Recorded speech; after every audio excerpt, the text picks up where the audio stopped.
हमारे यहाँ आधुनिक लोकतंत्र जाहिर है कि स्वाधीनता आंदोलन के फलस्वरूप आया है।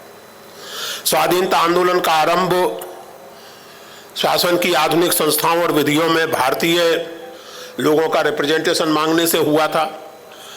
उसके बाद धीरे धीरे बात बढ़ती चली गई और सुधार भी हुए, विभिन्न सुधार हुए, चुनाव हुए, थोड़े व्यापक स्तर पर चुनाव 1936 में हुए, 37 में, और अंततः जाके सन 47 में हम आज़ाद हुए। सन 47 में जब भारत स्वाधीन हुआ तो अमेरिका के विद्वान और अश्वेत लोगों के अधिकारों के लिए संघर्षरत W.E. डुबोई ने एक बड़ी मार्के की बात कही थी। एक रिटोरिकल ढंग से उन्होंने कहा था, डुबोई ने, कि भारत का स्वाधीन होना दुनिया के राजनीतिक इतिहास की सर्वाधिक महत्वपूर्ण घटना है। उन्होंने कहा कि ये मैग्ना कार्टा से भी अधिक महत्वपूर्ण है, ये फ्रेंच क्रांति से अधिक महत्वपूर्ण है, ये रशियन रिवॉल्यूशन से अधिक महत्वपूर्ण है। आप ध्यान दें, यूरोप के इतिहास में ये तीन घटनाएं निर्णायक मानी जाती हैं। मैग्ना कार्टा यानी इंग्लैंड के राजा द्वारा अपनी कुछ शक्तियों का त्याग बुर्जुआ वर्ग की अहमियत के बढ़ने का सूचक माना जाता है उस घटनाक्रम को। फ्रेंच रिवॉल्यूशन हम सब लोग जानते ही हैं, और रशियन रिवॉल्यूशन। दुबई कह रहे हैं कि भारतीय स्वाधीनता इन तीनों घटनाओं से कहीं अधिक महत्वपूर्ण घटना है। क्यों कह रहे हैं वो ऐसा? दुबई के हिसाब से कारण यह था कि ये साम्राज्यवाद के अंत का आरंभ है, और बात सही भी थी। सन 47 में भारतीय आज़ादी के बाद ताबड़तोड़ केवल ब्रिटिश ही नहीं, फ्रेंच और पोर्चुगीज साम्राज्य भी दरकराने लगे, उपनिवेश दरकराने लगे, और एक के बाद एक एशिया और अफ्रीका के देश आज़ाद होते चले गए। लेकिन मुझे लगता है कि साम्राज्यवाद के अंत का आरंभ होने के अलावा भी हमें ध्यान देना चाहिए कि भारतीय स्वाधीनता आंदोलन का महत्व क्या था। और ये खास करके आज 2025 में इस बात को याद करना और भी जरूरी है, क्योंकि आज हम एक ऐसे समाज में बदल गए हैं जिसमें किसी भी तरह की आलोचनात्मक आवाज के लिए जगह धीरे धीरे कम होती चली जा रही है। मेरे उपन्यास का जिक्र परिचय में किया गया नाकोहस, सौभाग्य से वो मराठी में भी अनुदित हो चुका है। तो नाकोहस शब्द आपको किसी डिक्शनरी में नहीं मिलेगा, इसलिए नहीं मिलेगा कि मेरा गढ़ा हुआ शब्द है। नाकोहस एक एक्रोनिम है, और वो एक्रोनिम है national commission of hurt sentiments का। तो वो उपन्यास एक कल्पना करता है कि आहत भावनाओं का राष्ट्रीय आयोग बन चुका है। आप जानते हैं ना, आजकल किसी भी बात पर किसी की भी भावना आहत हो जाती है। इतनी कोमल भावनाएं मैं 70 वर्ष का हो चला, मैंने पहले कभी नहीं देखी इस देश में। कभी कभार होती थी ऐसी घटनाएं। आजकल हालत ये है कि देवताओं को तो छोड़िए, भगवानों को तो छोड़िए, किसी नगर के नाम के बारे में कहने लोगों की भावनाएं आहत हो सकती है। और जब भावनाएं आहत होती हैं तो होता यह है कि आपकी भावना आहत होती है, आप दूसरे के शरीर को आहत करने पर उतारू हो जाते हैं। मैं कई बार अपने मित्रों से कहता हूं, क्योंकि मेरी बातें सुन के कई लोगों की भावनाएं आहत होती हैं, तो मैं उनसे कहता हूं कि भाई एक बहुत सीधी सी बात है, मैं आपकी भावना आहत कर रहा हूं, आप मेरी कर लीजिए। लेकिन ये क्या जरूरी है कि आप मारपीट पर और गाली गलौज पर उतारू हो जाएं? ये जो लेवल ऑफ टॉलरेंस नीचे गया है, इस पर सोचने की जरूरत है। और क्यों मैं ये बात कह रहा हूं, इस पर ध्यान दीजिए। दोस्तों, भारतीय स्वाधीनता आंदोलन केवल राजनीतिक स्वाधीनता का आंदोलन नहीं था। भारतीय स्वाधीनता आंदोलन सांस्कृतिक पुनर्वलोकन का और सामाजिक पुनर्निर्माण का भी आंदोलन था। भारतीय स्वाधीनता आंदोलन जिन सामाजिक आंदोलनों का एक तरह से स्वाभाविक विकास था, अगला चरण था, जिन्हें हम 19वीं सदी के समाज सुधार या एनलाइटनमेंट कहते हैं, उनके बिना भारतीय स्वाधीनता आंदोलन के लिए जरूरी चेतना का जन्म संभव ही नहीं था। कम से कम मैं स्वाधीनता आंदोलन की कल्पना बंगाल के और महाराष्ट्र के नवजागरण के बिना, स्वामी विवेकानंद और ज्योतिबा फुले के बिना नहीं कर सकता। ये सामाजिक आत्मालोचना के आंदोलन थे। हमारे अपने समाज की जो कमजोरियां थीं, समस्याएं थीं, उनकी आलोचना के आंदोलन थे ये, जिन्हें हम समाज सुधार का आंदोलन कहते हैं। जो कुरीतियां थीं, कुप्रथाएं थीं, और इस बात को ध्यान दें आप, महात्मा गांधी ने एक बार कहा था, जब बहुत सन 45-46 में जब बहुत स्थितियां गड़बड़ हो चुकी थी, तो महात्मा गांधी ने कहा था कि हिंदू मुस्लिम संघर्ष और छुआछूत के साथ अगर स्वराज आता है तो ऐसा स्वराज मुझे नहीं चाहिए। जिस समाज में, जिस स्वराज में सांप्रदायिकता बनी रहे, जातिगत उत्पीड़न बना रहे, ऐसा स्वराज मुझे नहीं चाहिए। आप ध्यान दें कि भारतीय स्वाधीनता आंदोलन चल रहा है और बाबा साहेब अंबेडकर तीखी आलोचना गांधी की और कांग्रेस की कर रहे हैं जाति के सवाल पर, और वो बहसें चल रही हैं, वो दोनों चीजें साथ साथ चल रही हैं। गांधी जी के अपने अखबार में वो बहस चल रही है, उसके बाहर भी चल रही है। इस बात पर भी आप ध्यान दें कि जिसे हम लोकतांत्रिक धारा कहते हैं स्वाधीनता आंदोलन की, उसमें परस्पर कितने भी मतभेद हों, मैंने उदाहरण दिया गांधी और अंबेडकर के, और अंबेडकर और कांग्रेस के मतभेद जग जाहिर है, कितने भी परस्पर मतभेद हो इन लोगों के बीच में, लेकिन स्वाधीन भारत एक लोकतांत्रिक समाज होना चाहिए, इस पर कोई मतभेद नहीं था। स्वाधीन भारत में सांप्रदायिक आक्रामकता और जातिगत और जेंडरगत उत्पीड़न को कोई जगह नहीं होनी चाहिए, इस पर कोई मतभेद नहीं था। संविधान सभा, हम लोग संविधान की इन दिनों राजनीति में बहुत चर्चा है और राजनीतिक ढंग से चर्चा है, अच्छा ही है, राजनीतिक ढंग से ही हो, लेकिन संविधान की चर्चा हो। ध्यान इस पर देना चाहिए कि संविधान सभा में कौन लोग थे। संविधान सभा कोई व्यापक मताधिकार के आधार पर चुनी गई सभा नहीं थी, वो लोग असेंबली से आए थे और उसमें भी चुनाव के कुछ आधार थे, और जो लोग चुने गए थे उनमें से बहुत सारे जिन्हें आप आमतौर से कहेंगे कि परंपरावादी, रक्षणशील, कंजर्वेटिव किस्म के लोग थे। लेकिन आप ध्यान दें कि संविधान में जो लोकतांत्रिक चेतना शुरू से अंत तक है, वो संविधान सभा ने पास की है।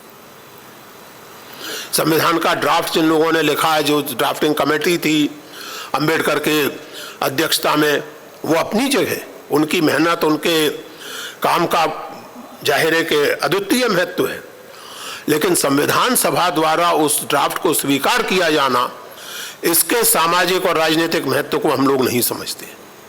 उस पर ध्यान देने की जरूरत है। मैं क्या कहना चाहता हूं, ये संभवतः इस बात से स्पष्ट हो कि इंग्लैंड में स्त्रियों को मताधिकार 1928 में मिला था, यानी मैग्ना कार्टा के लगभग 7 सदी बाद, और इंग्लैंड अपने आप को डेमोक्रेसी कहता था। इंग्लैंड एक डेमोक्रेटिक सरकार थी, औरतें वोट नहीं दे सकती थी, मजदूर वोट नहीं दे सकते थे। वामपंथियों के चार्टिस्ट आंदोलन और सफरगेटर जिनको कहते थे, उन स्त्रियों के आंदोलन के फलस्वरूप 1928 में इंग्लैंड में स्त्रियों को मताधिकार मिला। अमेरिका इंडिपेंडेंस उन्होंने 1776 में डिक्लेयर कर दी थी। 1957 तक, बल्कि उसके बाद तक, अमेरिका के दक्षिणी राज्यों में रंग भेद कानूनी रूप से मान्य था, और अमेरिका के सभी राज्यों में जब यह कहा जा सके कि हाँ सभी राज्यों में ऐसा हो गया, स्त्रियों के मताधिकार की यह स्थिति 1920 में बनी। यूरोप में जिसको मदर ऑफ डेमोक्रेसी कहा जाता है, उस यूनानी समाज को, उस यूनान को आधुनिक काल में आकर के स्त्रियों का मताधिकार में 1952 में संभव हुआ। भारत में स्त्रियों को मताधिकार संविधान लागू होने के पहले दिन से संभव हो गया। यह हमारे स्वाधीनता आंदोलन की उपलब्धि थी। मैं आप लोगों से निवेदन करूंगा, बाकी चीजें तो हम पढ़ते हैं, पढ़े लिखे लोगों के बीच में हम बात कर रहे हैं, पहले आम चुनाव के बारे में लोगों को समझाने बताने के लिए कि किस तरह इस चुनाव का क्या महत्व है और आपको कैसे वोट देना चाहिए और क्यों देना चाहिए, जवाहरलाल नेहरू ने ऑल इंडिया रेडियो पर लगभग 1.5 घंटे की एक स्पीच दी थी। मैंने अपनी किताब में वो स्पीच संकलित की है, आप उसे पढ़िए कृपा करके। उस स्पीच को पढ़कर आपको एहसास होगा कि क्यों दीपेश चक्रवर्ती जैसे विद्वान नेहरू और अन्य पोस्ट कॉलोनियल लीडर्स को टीचर कहते हैं। ये नेता भारतीय परंपरा की ताकतों को समझते हुए भारतीय परंपरा और भारतीय जीवन की कमजोरियों को भी समझते थे, उन पर पर्दा डालने की जरूरत नहीं समझते थे। इसलिए वो आत्मालोचना का तत्व, उसी आत्मालोचना के तत्व ने हमारे समाज में वो संवाद की स्थिति पैदा की, और संवाद की स्थिति हमारी बहुत पुरानी चली आ रही परंपरा है। अमर्त्य सेन की किताब का नाम मशहूर है, द आर्गुमेंटेटिव इंडियन। बल्कि बेहतर यह है कि आर्गुमेंटेटिव की जगह शायद उसका टाइटल या इस तरह की किसी किताब का टाइटल होना चाहिए, इंडियन इन डायलॉग। लगातार संवाद, वो केवल आर्गुमेंटेशन नहीं है, एक दूसरे से सीखने की कोशिश है। और लोकतंत्र का सार सीखने में ही है, संवाद के जरिए। मैंने आपसे कहा कि आज हमें यह याद करने की जरूरत है, इसलिए कि आज एक तरफ किसी भी तरह की आलोचना, किसी भी तरह के सवाल को संदेह की दृष्टि से देखा जाता है। एक अजीब तरह की आक्रामकता खास करके सोशल मीडिया के आगमन के बाद आई है, क्योंकि एक बात का, जैसा मैंने आपसे कहा कि लोकतंत्र का अर्थ संख्याओं का खेल नहीं होता, लोकतंत्र का अर्थ अधिकार बोध और मर्यादा बोध का खत्म हो जाना नहीं होता। अंबर्टो इको ने बहुत मजेदार कमेंट किया है कि ट्विटर ने और कुछ किया हो या ना किया हो, एक कमाल का काम किया है कि एक मूर्ख को यह समझने का अधिकार दे दिया है कि वो उतना ही ज्ञानी है जितना कोई नोबेल लॉरेट। और अपने देश में यह हो चुका है। जब नोटबंदी हुई थी तो अमर्त्य सेन के विरुद्ध कैसे लोगों को अड़ाया गया था टेलीविजन पर, आप याद कर लीजिए। एक 6.5 फुट के पहलवान थे, एक अत्यंत लोकप्रिय फिल्म अभिनेता थे, और वो सब आकर के हमें बता रहे थे कि नोटबंदी कितनी सही है, और हार्वर्ड में पढ़ाने वाला ये प्रोफेसर हार्वर्ड की महिमा नहीं जानता। तो डेमोक्रेसी का अर्थ ये भी नहीं होता है। डेमोक्रेसी का अर्थ ये नहीं है कि मैं प्रिंसिपल साहब से, जो फिजिक्स के विद्वान हैं, उनसे बहस करने लगूं फिजिक्स के बारे में, और मेरे साथ 15-20 लोग हों जो कहने लगे कि हाँ जी पुरुषोत्तम सही कह रहा है, तो आप साबित कर दें कि साहब डेमोक्रेसी ने सिद्ध कर दिया कि प्रिंसिपल साहब गलत कह रहे थे। Democracy does not mean that. तो मर्यादाएं लोकतंत्र में अंतर्निहित हैं। और आज मित्रों, जो भी संस्थाएं हैं लोकतंत्र की, हम सब देख रहे हैं। मीडिया का रोल आप देखिए क्या हो रहा है। मीडिया को चौथा खंबा कहा जाता है लोकतंत्र का। आज ये चौथा खंबा क्या कर रहा है वो अलग से बताने की जरूरत नहीं है। एक बहुत पुरानी कहावत है, वॉशिंगटन पोस्ट के किसी संपादक ने कभी कहा था, जो पत्रकारों के बीच में बहुत लोकप्रिय है, कि जिसे सरकार छुपाना चाहे वही खबर है, बाकी तो पीआर है। बात बिल्कुल सही है। लेकिन आज स्थिति है कि भारत में सरकार को अलग से पीआर एजेंसी नियुक्त करने की जरूरत ही नहीं है। मीडिया स्वेच्छा से पीआर कर रहा है।